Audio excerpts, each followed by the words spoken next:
डाला गया था। तो देखिए ये जो आपका सनबर्स्ट जो ट्रोजन वायरस है ना, ये कई सोलर विंड्स ओरिजिन प्लेटफॉर्मों पर जो वो डाला गया था। तो पहला का ऑप्शन सी आपका यहाँ पे करेक्ट आंसर होगा। नेक्स्ट क्वेश्चन आपका यहाँ पर है कि पृथ्वी के प्रथम सुपर कॉन्टिनेंट यानी बड़े महाद्वीप का जो है नाम क्या है। तो देखिए जो पृथ्वी के प्रथम सुपर कॉन्टिनेंट का जो नाम है ना, ये पैंजिया है। तो ऑप्शन सी पैंजिया आपका यहाँ पे करेक्ट आंसर होगा। नेक्स्ट क्वेश्चन आपका यहाँ पर है कि निम्न में से कौन सा संगठन जो है दुनिया के सबसे गरीब विकासशील देशों को जो है ऋण और अनुदान प्रदान करता है। तो देखिए ये जो आपका विश्व बैंक है ना, ये आपके सबसे गरीब विकासशील देशों को जो है ऋण और अनुदान जो है वो प्रदान करता है। तो ऑप्शन सी आपका यहाँ पे करेक्ट आंसर होगा। नेक्स्ट क्वेश्चन आपका यहाँ पर आता है कि वेदों में मानव अधिकार को जो है निम्न में से किस अवधारणा से जो वो दर्शाया गया है। तो देखिए वेदों में मानव अधिकार को जो है ये आपका समानता से जो वो दर्शाया गया है। तो ऑप्शन ए आपका यहाँ पे करेक्ट आंसर होगा। नेक्स्ट आपका यहाँ पर है कि हर वर्ष किस दिन को जो है विश्व कला दिवस के रूप में मनाया जाता है। तो देखिए विश्व कला दिवस जो है ये आपका प्रति वर्ष 15 अप्रैल को जो वो मनाया जाता है। तो ऑप्शन ए आपका यहाँ पे करेक्ट आंसर होगा। नेक्स्ट आपका यहाँ पर है कि भारतीय संविधान का अनुच्छेद 352 जो है ये मुख्य रूप से किससे संबंधित है। तो देखिए अनुच्छेद 352 की बात कर ले तो ये जो आपका राष्ट्रीय आपातकाल की उद्घोषणा से संबंधित है। तो ऑप्शन डी आपका यहाँ पे करेक्ट आंसर होगा। नेक्स्ट आपका यहाँ पर है कि महिलाओं और SC/ST समुदायों में उद्यमिता को बढ़ावा देने के लिए जो है भारत सरकार द्वारा कौन सा कार्यक्रम जो वो शुरू किया गया था। तो देखिए महिलाओं और SC/ST समुदायों में उद्यमिता को बढ़ावा देने के लिए जो है भारत सरकार के द्वारा जो है ये आपका स्टैंड अप इंडिया जो प्रोग्राम है वो शुरू किया गया था। तो ऑप्शन ए आपका यहाँ पे करेक्ट आंसर होगा। नेक्स्ट आपका यहाँ पर है कि विजयनगर साम्राज्य की जो स्थापना है ये 1336 में किसके द्वारा जो वो किया गया था। तो देखिए विजयनगर साम्राज्य की जो स्थापना है ना, ये हरियर और बुक्का रॉय दो भाइयों के द्वारा जो है 1336 ईस्वी में जो वो किया गया था। तो ऑप्शन सी हरियर और बुक्का आपका करेक्ट आंसर होगा। नेक्स्ट आपका यहाँ पर है कि मेगा शहर वे शहर हैं जिनकी जनसंख्या जो है कितने से अधिक होता है। तो देखिए मेगा शहर वैसे शहर को कहा जाता है जिनकी जनसंख्या जो है 10 मिलियन से अधिक होता है, वैसे को जो है मेगा शहर जो वो कहा जाता है। तो ऑप्शन सी 10 मिलियन आपका यहाँ पे करेक्ट आंसर होगा। नेक्स्ट क्वेश्चन आपका यहाँ पर है कि किस भारतीय योजना का उद्देश्य जो है असंगठित क्षेत्र के श्रमिकों को 60 वर्ष की आयु के बाद जो है न्यूनतम 3000 प्रति माह पेंशन जो वो प्रदान करना है। तो देखिए ये जो आपका प्रधानमंत्री श्रम योगी मानधन योजना है ना, इसका जो उद्देश्य है ये असंगठित क्षेत्र के श्रमिकों को जो है 60 वर्ष की आयु के बाद न्यूनतम 3000 प्रति माह पेंशन प्रदान करना है। तो ऑप्शन ए प्रधानमंत्री श्रम योगी मानधन जो आपका करेक्ट आंसर होगा। नेक्स्ट क्वेश्चन आपका यहाँ पर है कि द क्रॉनिकल्स ऑफ नैरीना ये जो पुस्तक है ना, ये किसके द्वारा जो वो लिखा गया है। तो देखिए द क्रॉनिकल्स ऑफ नार्निया ये जो श्रृंखला है ना, ये आपके जो है किसके द्वारा लिखा गया है। तो ये C.S. लेविस के द्वारा जो वो लिखा गया है। तो ऑप्शन बी C.S. लुइस आपका यहाँ पे करेक्ट आंसर होगा। नेक्स्ट क्वेश्चन आपका यहाँ पर है कि जन्म या फिर आप्रवासन के माध्यम से जनसंख्या में प्रवेश करने वाले लोगों की संख्या का जो है उत्प्रवास या फिर मृत्यु से इसे छोड़ने वाले लोगों की संख्या के बराबर जो है होने वाली स्थिति जो वो क्या कहती है। तो देखिए मान लीजिए कोई 20 लोग शहर छोड़ के गए और 20 लोग शहर में आ गए, तो इस प्रकार के जो है आपका जनसंख्या को जो वो क्या कहा जाता है, संख्या के बराबर होने वाली स्थिति को। तो ये आपका जो है शून्य जनसंख्या वृद्धि यानी जीरो पॉपुलेशन ग्रोथ जो है वो कहा जाता है। तो ऑप्शन सी आपका यहाँ पे करेक्ट आंसर होगा। नेक्स्ट क्वेश्चन आपका यहाँ पर है कि ITEC यानी आपका इसका फुल फॉर्म होता है Indian technical and economic corporation यानी भारतीय तकनीक और आर्थिक सहयोग कार्यक्रम का जो है मुख्य उद्देश्य क्या है। तो देखिए आप इसका क्वेश्चन का आंसर भी जो है वो ऑप्शन के अकॉर्डिंग भी कर सकते थे। तो देखिए ITEC का जो मुख्य उद्देश्य है ना, वो तकनीकी सहायता एवं प्रशिक्षण प्रदान करना है। तो ऑप्शन डी आपका यहाँ पे करेक्ट आंसर होगा। नेक्स्ट आपका यहाँ पर है कि भारत के GST मॉडल में जो है संरचनाएं यानी आपका जो GST मॉडल का जो स्ट्रक्चर्स है ना, इसकी संख्या जो वो कितनी है। तो देखिए भारत के GST मॉडल में स्ट्रक्चर्स की जो संख्या ये तो आपका मुख्य जो वो 4 है, ऐसे 5 भी है, 0% भी है, लेकिन जो आपके 4 मुख्य जो आपके GST स्लैब है ना, वो कौन कौन से हैं। तो देखिए एक तो आपका हो गया 5%, सेकंड आपका 12% हो गया, और थर्ड आपका 18% हो गया, और फोर्थ आपका 28% हो गया। तो ये आपका आयोग पे उत्तर छोड़ता हूँ, लेकिन मेरे अकॉर्डिंग जो इसका आंसर होना चाहिए ना, वो ऑप्शन ए होना चाहिए, यानी आपका 4 जो वो स्ट्रक्चर है। तो ऑप्शन ए आपका करेक्ट आंसर होगा। नेक्स्ट आपका यहाँ पर है कि WTO यानी वर्ल्ड ट्रेड ऑर्गेनाइजेशन के जो है वर्तमान में महानिदेशक कौन है। तो देखिए WTO के जो वर्तमान में महानिदेशक है ना, ये आपके नागोजी ओकोंजो इवेला हैं। तो ऑप्शन सी आपका यहाँ पे करेक्ट आंसर होगा। नेक्स्ट क्वेश्चन आपका यहाँ पर है कि प्रसिद्ध उपन्यास द गॉड फादर ये जो है किसके द्वारा जो है वो लिखा गया है। तो देखिए ये जो आपका द गॉड फादर जो उपन्यास है ना, ये आपके मारियो पूजो के द्वारा जो वो लिखा गया है। तो ऑप्शन ए आपका यहाँ पे करेक्ट आंसर होगा। नेक्स्ट आपका पैन का जो फुल फॉर्म पूछा गया था। तो देखिए पैन का जो फुल फॉर्म होता है ना, ये परमानेंट अकाउंट नंबर होता है। तो ऑप्शन सी आपका यहाँ पे करेक्ट आंसर होगा। ये आप इजिली भी कर सकते थे, परमानेंट अकाउंट नंबर। नेक्स्ट आपका यहाँ पर आता है कि पृथ्वी की जलवायु प्रणाली के लिए जो है ऊर्जा का प्राथमिक स्रोत क्या है। तो देखिए पृथ्वी की जलवायु प्रणाली के लिए ऊर्जा का जो प्राथमिक स्रोत है ना, ये आपका सूर्य है यानी सन है। तो ऑप्शन ए सूर्य आपका यहाँ पे करेक्ट आंसर होगा। नेक्स्ट आपका यहाँ पर है कि भारत में वित्तीय आपातकाल घोषित करने का जो अधिकार है ना, ये किसके पास होता है। तो देखिए भारत में वित्तीय आपातकाल घोषित करने का जो अधिकार है ना, ये भारत के राष्ट्रपति के पास होता है। तो ऑप्शन ए आपका यहाँ पे करेक्ट आंसर होगा। नेक्स्ट आपका यहाँ पर आता है कि फेसबुक ग्राहक सबसे महत्वपूर्ण सोशल मीडिया मार्केटिंग टूल में से जो है किसमें से एक के माध्यम से विशेष ऑफर और ऑन डिमांड प्रमोशन के बारे में जो वो पता लगा सकते हैं। तो देखिए फेसबुक ग्राहक जो होते हैं ना, ये आपका जो चैटी पीपुल है ना, इस सोशल मीडिया मार्केटिंग टूल से जो है ये अपने विशेष ऑफर और ऑन डिमांड प्रमोशन के बारे में जो वो पता लगा सकते हैं। तो ऑप्शन बी चैटी पीपुल जिन्होंने भी लगाया है उनका यहाँ पे करेक्ट आंसर होगा। नेक्स्ट यहाँ पर आपका आया था कि निम्नलिखित में से कौन सी बांग्लादेश की राजधानी है। तो देखिए बांग्लादेश की जो राजधानी है ये आपका ढाका है। तो ऑप्शन सी ढाका आपका करेक्ट आंसर होगा। हर वर्ष किस दिन को जो है अंतर्राष्ट्रीय निस्त्रीकरण एवं अप्रसार जागरूकता दिवस के रूप में जो वो मनाया जाता है। तो देखिए international डिसआर्मामेंट and non proliferation aversion day ये जो आपका 5 मार्च को जो वो मनाया जाता है। तो ऑप्शन ए 5 मार्च आपका यहाँ पे करेक्ट आंसर होगा। नेक्स्ट आपका यहाँ पर है कि हाल ही में किस भारतीय हवाई अड्डे को जो है यूनेस्को के 2023 में जो है प्रिक्स वर्सेल्स में जो है इसे मान्यता मिला है।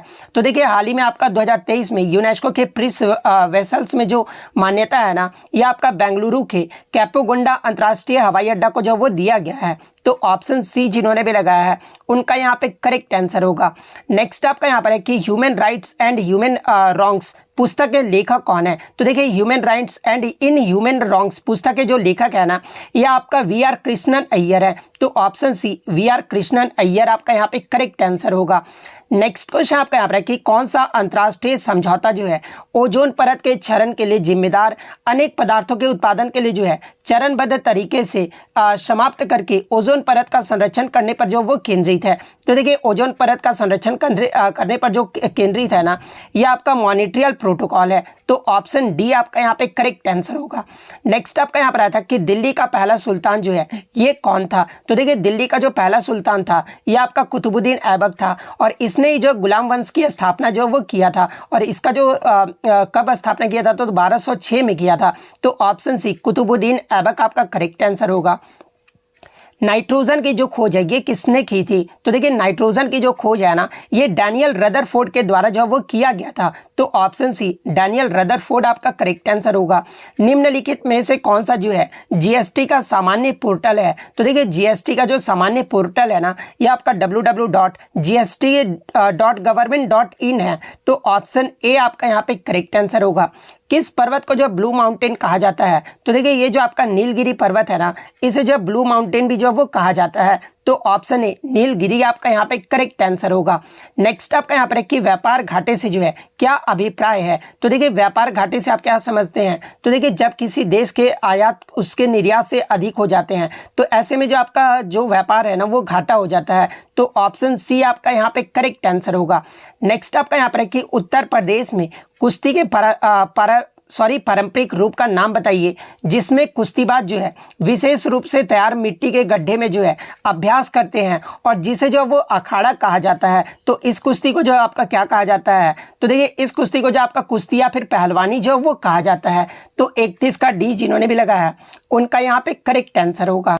नेक्स्ट आपका यहाँ पर है कि किस संस्था ने जो है रेत और धूल तूफान, कृषि में समन, अनुकूलन, इसके अलावा नीति और जोखिम प्रबंधन उपायों के लिए जो है एक गाइड शीर्षक से रिपोर्ट जो है वो जारी की है। तो देखिए ये जो आपका किस संस्था के द्वारा रिपोर्ट जारी किया गया है, तो ये आपका FAO के द्वारा जो है वो जारी किया गया है। तो ऑप्शन सी आपका यहाँ पे करेक्ट आंसर होगा। नेक्स्ट आपका यहाँ पर है कि पृथ्वी का एल्बिडो काफ़ी हद तक जो है ये किससे प्रभावित होता है। तो देखिए पृथ्वी का जो एल्बिडो है ना, ये आपके वायुमंडल के धूल के कणों से जो ये सबसे ज़्यादा जो वो प्रभावित होता है। तो ऑप्शन डी आपका यहाँ पे करेक्ट आंसर होगा। डीएनए की जो संरचना ये किसके द्वारा खोजी गई थी। तो देखिए डीएनए का जो फुल फॉर्म होता है ये आपका डीऑक्सीराइबोन्यूक्लिक एसिड होता है और इसकी संरचना जो है ये आपका जेम्स वाटसन और फ्रांसिस क्रिक के द्वारा जो है वो खोजा गया था। तो ऑप्शन बी आपका यहाँ पे करेक्ट आंसर होगा। किस बैंक ने भारत में विमुद्रीकरण का जो वो समर्थन किया था। तो देखिए किस बैंक ने, तो ये आपका जो है रिजर्व बैंक ऑफ इंडिया यानी भारतीय रिजर्व बैंक ने जो है ये विमुद्रीकरण का जो वो समर्थन किया है। तो ऑप्शन सी भारतीय रिजर्व बैंक आपका यहाँ पे करेक्ट आंसर होगा। नेक्स्ट आपका यहाँ पर है कि निम्नलिखित में से किस साइबर अपराध में जो है संवेदनशील जानकारी का खुलासा करने के लिए व्यक्तियों को धोखा देना जो वो शामिल है। तो देखिए इसमें जो आपका साइबर अपराध से जो वो पूछा गया। नेक्स्ट आपका यहाँ पर आता है कि साहित्य में नोबेल पुरस्कार प्राप्त करने वाले पहले भारतीय कौन थे। तो देखिए साहित्य में नोबेल पुरस्कार प्राप्त करने वाले जो पहले भारतीय थे ना, ये रविन्द्रनाथ टैगोर थे और इन्हें गीतांजलि पुस्तक के लिए जो है 1913 में इन्हें नोबेल पुरस्कार से जो वो सम्मानित किया गया था। तो ऑप्शन डी रविन्द्रनाथ टैगोर आपका यहाँ पे करेक्ट आंसर होगा। इसके अलावा अगर पूछा जाए कि प्रथम भारतीय महिला जिन्हें नोबेल पुरस्कार से सम्मानित किया गया था, तो ये आपका मदर टेरेसा है, जिन्हें 1979-80 में जो है शांति का नोबेल पुरस्कार जो वो दिया गया था। और नोबेल पुरस्कार की शुरुआत जो ये कब किया गया था, तो ये आपका 1901 में जो वो किया गया था। और नोबेल पुरस्कार ये जो है कितने क्षेत्रों में दिया जाता है, तो ये आपका 6 क्षेत्रों में जो है वो दिया जाता है। तो ये फैक्ट भी आप ध्यान में रखिएगा। नेक्स्ट आपका जर्मनी की जो है राजधानी पूछा गया था। तो देखिए जर्मनी की जो राजधानी है ना, ये आपका बर्लिन है। तो ऑप्शन सी बर्लिन आपका करेक्ट आंसर होगा। अब जो हम लोग हिंदी के प्रश्न को जो वो सॉल्व कर लेते हैं, तो हिंदी में जो आपका पहला क्वेश्चन आया था कि दसमुख में जो आपका कौन सा समास है। तो देखिए दसमुख में जो है ये आपका बहुव्रीहि समास है। तो ऑप्शन डी बहुव्रीहि समास जिन्होंने भी लगाया है उनका यहाँ पे करेक्ट आंसर होगा। नेक्स्ट आपका यहाँ पर आता है कि गुड़ गोबर कर देना मुहावरे का जो उचित अर्थ बताना था। तो देखिए गुड़ गोबर कर देना मुहावरे का जो सही अर्थ होगा ना, वो आपका बना बनाया काम जो है वो बिगाड़ देना होगा। तो ऑप्शन ए जिन्होंने भी लगाया है उनका यहाँ पे करेक्ट आंसर होगा। आम के आम गुठलियों के दाम, इसका जो अर्थ पूछा गया था। तो देखिए आम के आम गुठलियों के दाम, इसका जो अर्थ होगा ना, वो दोहरा लाभ होना होगा। तो ऑप्शन डी आपका यहाँ पे करेक्ट आंसर होगा। नेक्स्ट आपका उत्थान का जो विलोम शब्द पूछा गया था। तो देखिए उत्थान का जो विलोम शब्द होता है ना, ये आपका पतन होता है। तो ऑप्शन ए आपका यहाँ पे करेक्ट आंसर होगा। चलना फिरना दौड़ना ये जो है कैसी क्रिया है। तो देखिए चलना फिरना दौड़ना ये सभी जो आपके अकर्मक क्रिया है। तो ऑप्शन डी अकर्मक क्रिया आपका यहाँ पे करेक्ट आंसर होगा। नेक्स्ट आपका 100 से 104 तक जो है आपके गद्यांश से जो वो प्रश्न आए थे, तो आप गद्यांश जो वो पूरा पढ़ लीजिए। मैं आपको थोड़ा जूम करके भी दिखा देता हूँ, आप वीडियो पॉज करके भी जो है गद्यांश को वो पढ़ सकते हैं। तो इसमें जो आपका इस गद्यांश में अपव्यय का जो अर्थ पूछा गया था। तो देखिए अपव्यय का जो अर्थ होता है ना, वो आपका खर्च होता है। तो जिन्होंने भी ऑप्शन सी खर्च को लगाया है उनका यहाँ पे करेक्ट आंसर होगा। सॉरी यहाँ पे अपव्यय का मतलब पूछा गया गद्यांश में। तो देखिए अपव्यय का जो गद्यांश में मतलब है ना, ये आपका अधिक खर्च है। माफ कीजिएगा मैं खर्च बता दिया हूँ। ऑप्शन डी अधिक खर्च जो है, ऑप्शन डी जिन्होंने भी लगाया है उनका यहाँ पे करेक्ट आंसर होगा। नेक्स्ट आपका यहाँ पर है कि गद्यांश का उपयुक्त शीर्षक जो है वो क्या होगा। तो देखिए गद्यांश का जो उपयुक्त शीर्षक होगा ना, ये आपका ईर्ष्या होगा। तो ऑप्शन सी ईर्ष्या आपका यहाँ पे करेक्ट आंसर होगा।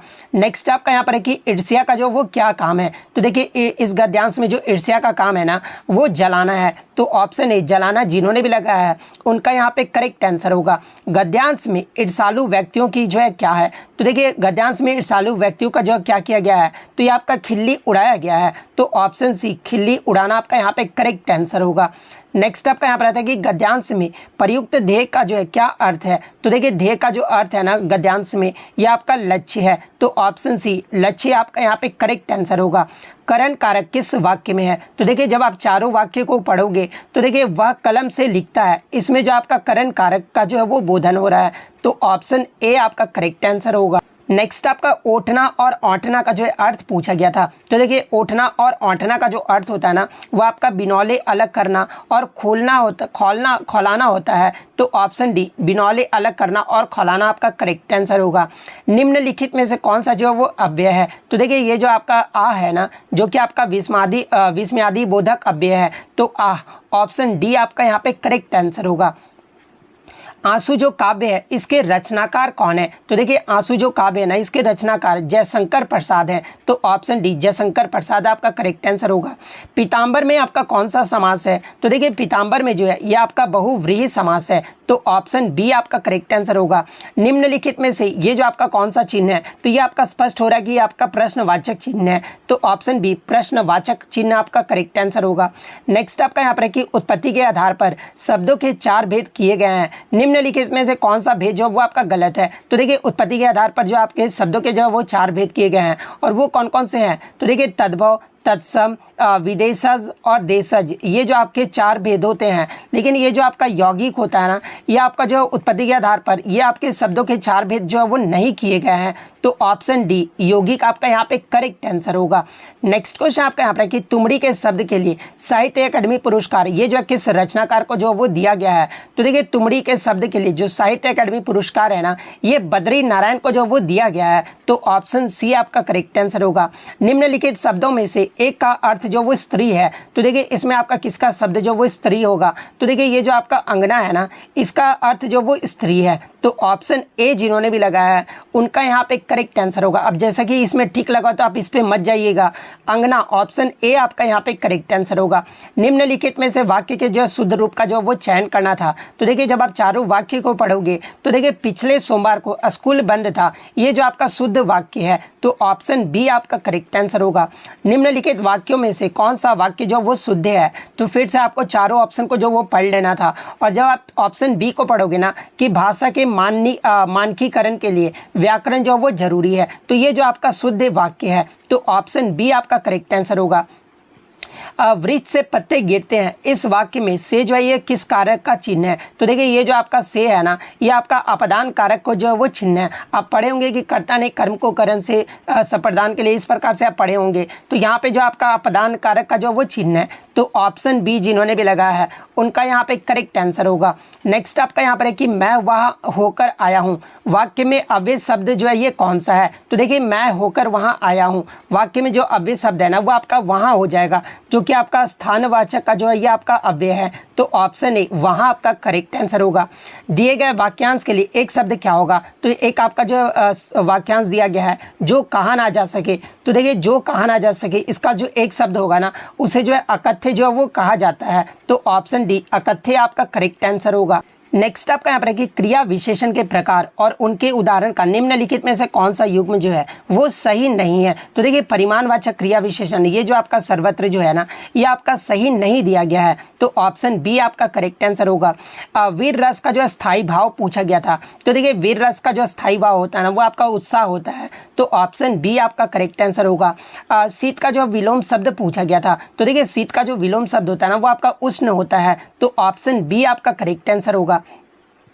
नेक्स्ट आपका यहाँ पर आता है कि संभव है यह वाक्य किस काल में है? तो देखिए संभव है ये जो वाक्य है ना ये आपका संभाव्य भविष्य काल में है। तो संभाव्य भविष्य काल ऑप्शन डी जिन्होंने भी लगाया है उनका यहाँ पे करेक्ट आंसर होगा।